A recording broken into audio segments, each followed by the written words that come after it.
Hello. So, a new story pinned to the coattails of the Boris saga. William Wagg and Christian Wakeford have both claimed that they have been bullied and threatened, blackmailed even into compliance and into supporting their ailing Prime Minister. Boris, in turn, has said that he would look into this. Now, Angela Rayner, that lady from Labour, who really is a bit of a renter quote, she calls this shocking.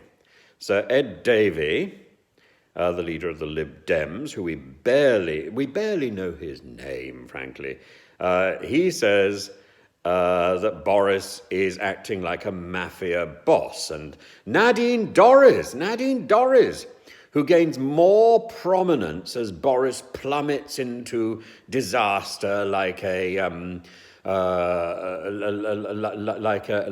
evaporating a fizzling star. She says that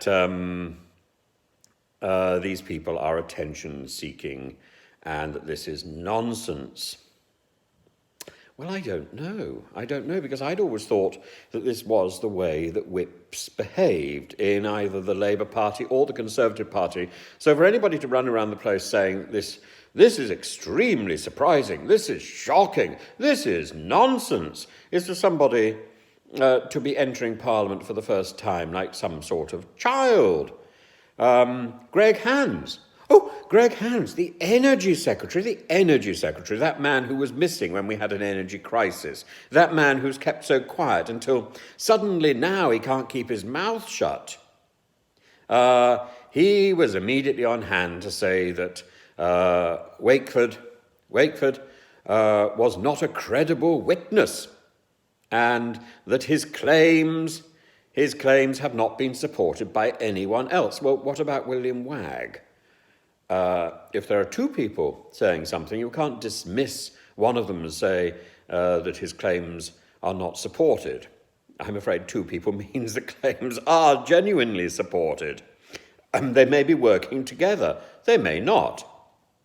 But this is exactly what is supposed to happen. Have these people never read the stories of Francis Urquhart? That man, the hero or the anti-hero of House of Cards. The BBC must be wheeling this story out and saying, the BBC drama House of Cards, not a BBC drama at all. Well, it was eventually made into a BBC drama, but initially it was a series of 3 novels by Michael Dobbs. And he himself had been an MP, so he knew exactly what he was talking about. So before this was a BBC drama, it was a book. Before it was smeared by association with Kevin Spacey. It was a book. And we can assume that at least there is an element of accuracy in this book. There's an element of accuracy because it's supposed to be satirical. It's not completely invented. And more than that, what about Gavin Williams? Go, Gavin, go.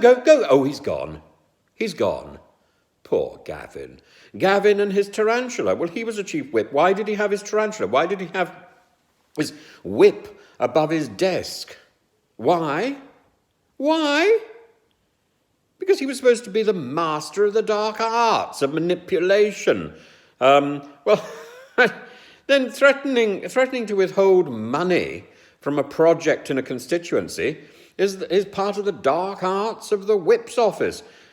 We all know that. Why are we surprised by this story? Why is anybody running this story? This is madness, utter madness.